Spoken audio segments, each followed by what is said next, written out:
delighted to welcome a really interesting American bluesman. Born in Statesboro, Georgia, Brooks Williams has made his home in England. We thought it was the other way around. We thought we were supposed to go over there and make a home in Chicago, but he's come this way around, and England, us particularly, are beneficiaries of that. Brooks Williams, welcome to Henry's Blueshouse. Hey, it's good to be here. Thanks a lot, Jim. It's not your first time in Birmingham, is it? Not my first time. I've played here many times, thanks to your invitations. So it's a lovely place to play. There's a great feel for the blues and jazz in this city. Yeah, I think it's growing a little bit, thanks to people like you who come and show us the real deal. Now, Statesboro, Georgia, which is where Brooks was born, was made famous in blues terms by the Allman Brothers and their hit version of a song called Statesboro Blues, but actually it was not an Allman Brothers song. It was a song by blind Willie McTell, whose birth date, interestingly, is given variously as 1900, 1906 and 1910. But one thing about blind Willie McTell is he actually was blind. That's only for a fact we know of. And generally speaking, do you think the region, Georgia or Statesboro in particular, was that particularly good, fertile blues territory? I think if you broaden that from Statesboro, I think generally rural Georgia is a great place for blues. My memory is there was this crossover between the older players that played this sort of country, finger picking. It was, I won't call it a gentle blues because that does it a disservice, but it just moved in a different way. It kind of rolled as opposed to slammed.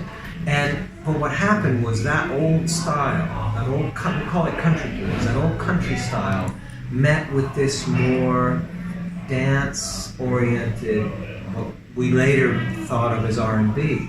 And that was an interesting crossover there. And I think that's how the Allman Brothers ended up with Statesboro Blues, because they were essentially a party band, that would have played. The idea would have been they would have played places where people danced, but they did so much more than that. And I was aware. I mean, by the time I was aware of the music, when I was sort of 9, 10 years old, it was mostly electric. And it was kind of electric, sort of strat with bass and drums and some great singers. Maybe there'd be a horn, but most likely it was like a trio. And it had a real sort of Al Green kind of feel to it, an Otis Redding feel. But the roots of where that came from was the country blues pickings. Georgia was a great place to go. There was so much music and so much happening. Did you find that you heard the blues first on radio, or? Yeah, I definitely heard it on radio first. I don't even remember what the stations were. I just remember late at night, the little transistor radio, tuning it in, and wherever it landed, I'd be like, ooh, that sounds good. And so radio was my first introduction to the blues music. And it was radio, interestingly enough, that they were playing sort of more rock blues, but they'd mention names, and I'd go, oh, I wonder who these people are. So then you go find the records, and that's how I got into the older blues. I didn't start with the older blues. I started with whatever was contemporary at that time, but radio was a big part of it.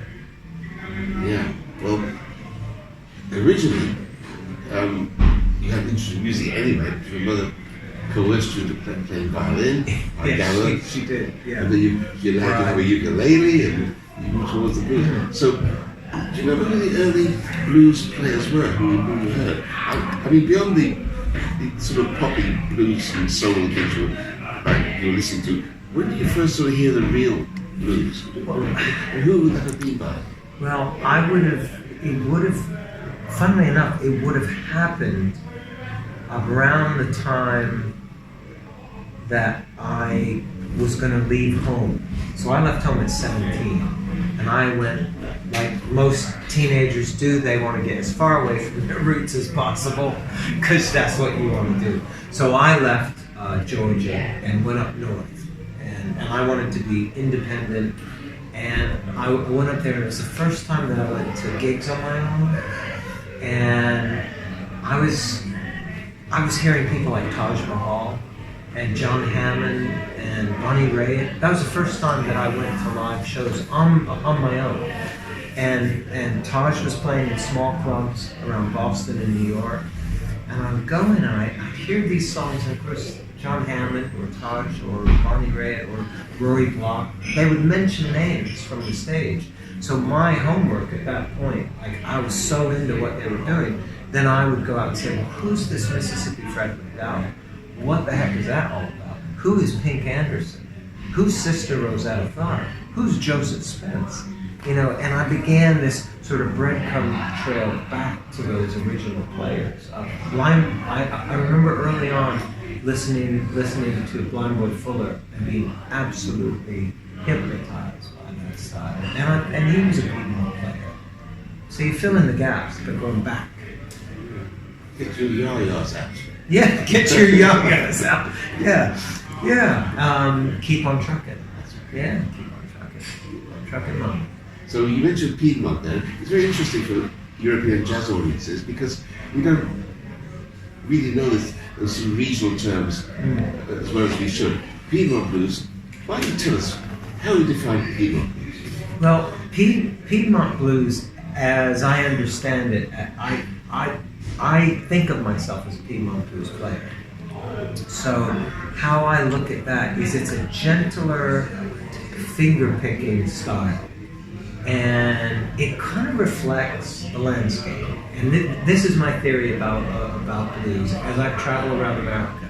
My theory is that the tone of the music reflected the setting it came from. Now, the Piedmont around Georgia and South Carolina and North Carolina, it's gentle. I mean, I'm not saying it's easy there, it's just a gentle landscape. Life was as hard there for people, black and white, as it was for people in the Delta, people working, I mean, you know, the working class people. You know, it was the same lifestyle, but there was a feel that I think is reflected in the sort of gentler sort of landscape. And the Piedmont blues is a finger-picking style where the melody of the tune is often played, often while the singer is singing, or it's used as an interlude. And so it's this very melodic based blues, as opposed to like an East Texas blues. Like take someone like Freddie King, and that's more offbeat driven, with not so much the emphasis put on the melody as put on the backbeat, right? And that is reflective of a lot of East Texas blues playing. And so Piedmont, I think is known for being a little more in like a narrative style, because people love to tell stories where I come from, and some of them are even true. That's very nice. You know, just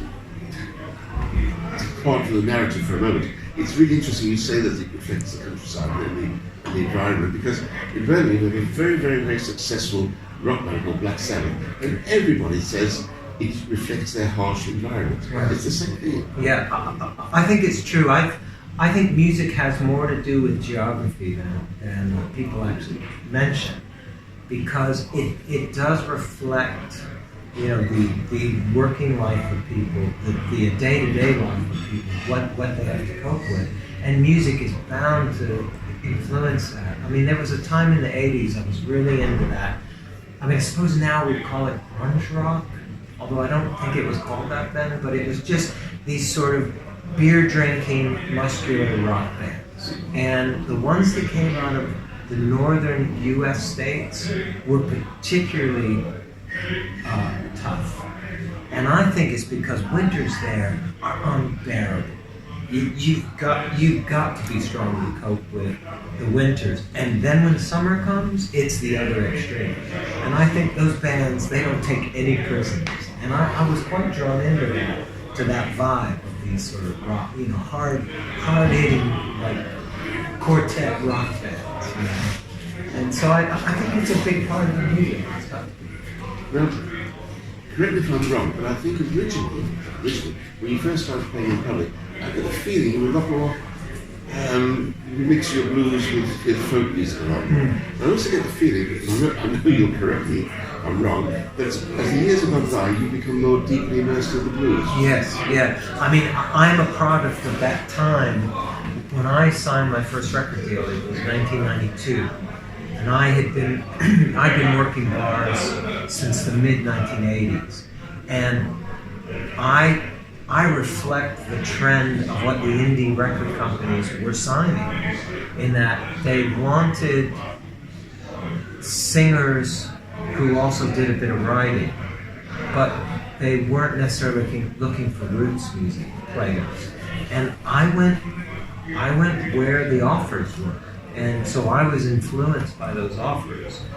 But to be honest, I discovered, I was young, I had a young family, I had a marriage, and you have certain things, the reality of life. And so I found myself, once I signed that first record deal, I had a less of a voice than I thought. And I'm not casting blame on anyone, because ultimately the voice is mine. But I went with the trend of what was happening. And at that point, there were so many artists just skyrocketing right up the charts who were doing acoustic music, sort of loosely roots-based, but not true to the roots, but just vaguely roots-based, but it also had this kind of commercial element to it. And my mates were getting assigned to major labels left, right, and center, and I was just, I had dollar signs in my eyes. I was like, wow, this is happening.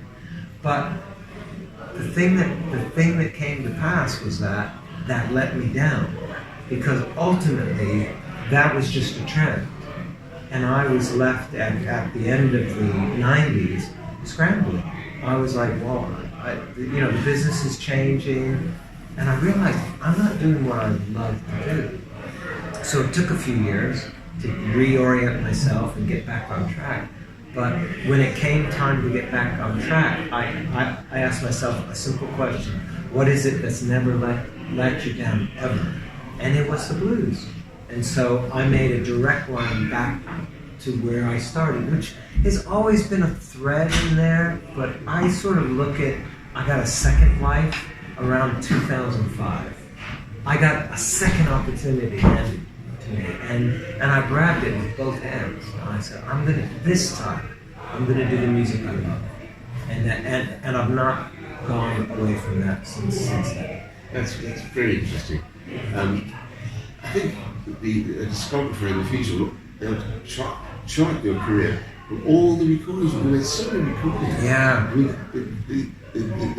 the chronicle of your life is from the recordings. How many albums have you made? Well, I think I've got 28 under my own name, but then there are others that are with sort of duos and the other projects I've done. But I think 28 albums with my name on it. But I think that was part of the problem, because the independent companies were sort of scrambling. This was just as the internet was coming on board. It was just as the concept of downloads was coming on board, and that thing Napster really hit. I think a lot of labels, it knocked them for 6. Yes. And so they didn't know what was coming, but they used to pressure us. Like, we'd finish a record, and then they'd say, when's the next record coming out?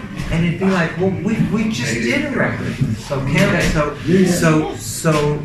we tour that record and spend a year on that record and then figure out what we're going to do after that? But it would be like, well, you put the record out now. So I ended up doing a record a year for about 6 years, and that was, to be honest with you, looking back, it should have been a record every 2 years, but there was pressure to do it. Because somewhere in between those touring days, you've got to find a way to get your material together. That's right. That's exactly it. And there just wasn't time. There wasn't the opportunity. And that's since 2005. Why I say I was offered a lifeline is because suddenly then the album production feels more natural. It feels more normal that you put out a record and then you tour it and you let it work and then you let it sit and then you go back and you begin to create music.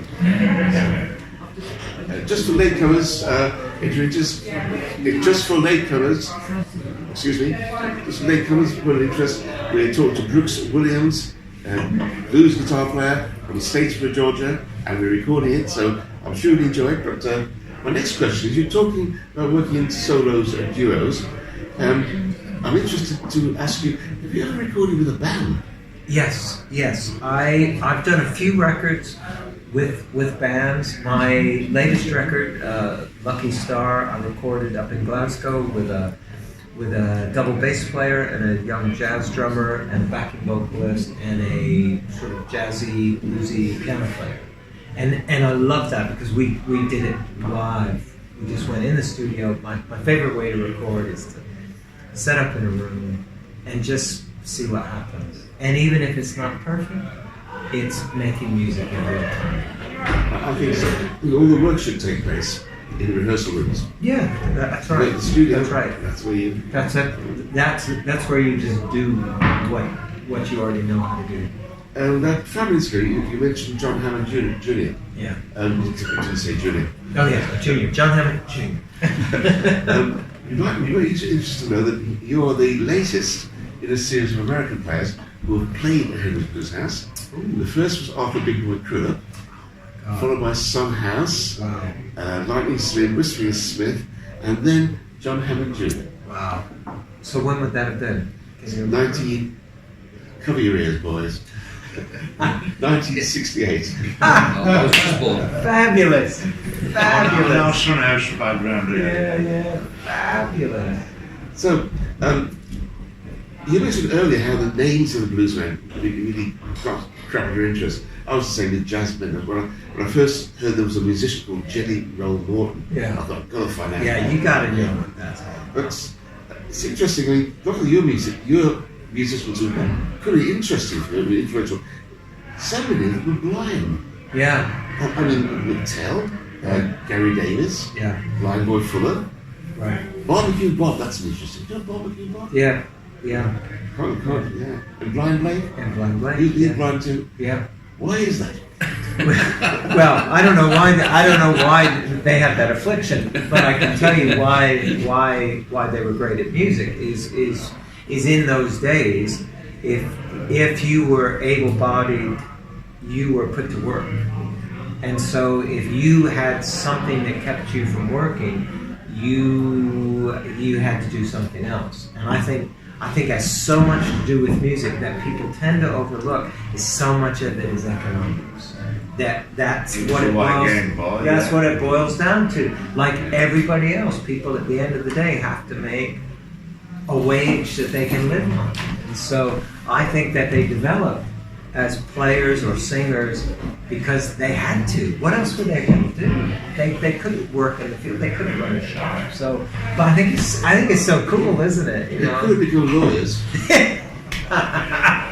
Well, certainly in America they could have. I don't know about England. So we won't talk then about Too Tight Henry and Drink Small Louis. No, I think we know that story. Well, your collaborations are interesting. Guy Davis, particularly, I was interested in. Yeah, I you know what struck me is it struck me as I approached my 30th year, which is next year. 30 years since I put up the first record, since I started my first tour. But the thing that struck me was, I'd like to do more music with friends. And I've known Guy Davis since before my career was a career. Guy and I go back to the beginning. And Guy's people that he's worked with are people I used to hang out with socially. So it just seemed natural. It was like, well, we should have done this years ago. But we were all so, busy and focused on our own thing. And so I approached them and said, would you like to do this tour? It's So I approached Guy Davis, and we had a lovely tour. And then I approached Hans Tasing, and we did a lovely tour. Similar idea. I just said, what's the worst that can happen if I ask them to do this tour with me? They'll say no. But both said yes. So, Hans Tasing, is he Dutch? yeah, he's Dutch. Good man. Yeah, he's great. He's great to tour with. And both Guy and Hans bring so much experience and so much. They're so much a part of the narrative of the blues now. Yeah. And just because people often think of the blues as this thing that sat over there at this time that did its thing. But the reality is, long after we have spun off this mortal coil, the blues will keep going. And it's been people like John Hammond Jr., Taj Mahal, Bonnie Raitt, etc., Roy Bloch, that inspired me, and Guy Davis, I know, was influenced by Leadbelly and Woody Guthrie. And Hans is a big Doc Watson fan, and he's a big Mississippi John Hurt fan, so we carry that on. Well, when we're gone, there's going to be others that are going to still be going. And it will not, it's such a robust music form, because it speaks to what we all know as day-to-day life. That's what it's all about. I think you're absolutely right. I'm just going to mention one small thing to you. Big Bear, Tim Jennings and myself, who worked at the Jazz for many years, and we had a great relationship with a man from Cabanis, Georgia. Is it Cabanis or Cabanis? I don't know. I've actually never heard of it. C-A-B-A-N-I-S, Cabanis, Georgia. Yeah. It's Chick Willis. That's a new name to me. You come up with some great names. I'm telling you. I'm going to put it on my phone. I'm going to check it out. His nickname was Stoop Down Man. He had a hit song with Stoop Down Baby, Let Your Daddy See. Yeah. No brother. Oh yeah. No brother. Yeah. He was from Georgia too. And the other Georgian I mentioned earlier on, of course, was Larry Johnson, who's from another place you've never heard of. You've never been to Georgia, have you? Wrightsville. Right. Now I know where Wrightsville is. That I know. Now, finish off with, I want to go right back to the beginnings of the blues, really, at the beginning of my contact with you. When I first heard you play, I was very impressed with what you did, still am. At the end of the year, you produced I think it was a 3-string cigar box guitar. Yeah. And you seemed to do a tremendous last couple of numbers on that, going right back to the almost beginnings of guitar playing. Before that, there was the diddly bow, wasn't there? Yeah. But then cigar box guitar was played by poor black folk who couldn't afford to buy a real instrument. And after the set, I came up to you and I congratulated you and I said, how great to think some little company in Midwest America is building these cigar box guitars today. And you said to me, actually, this was made in Smethwick, Birmingham. Yeah, absolutely. So tell me about your adventure with cigar box guitars. Well, I came by it.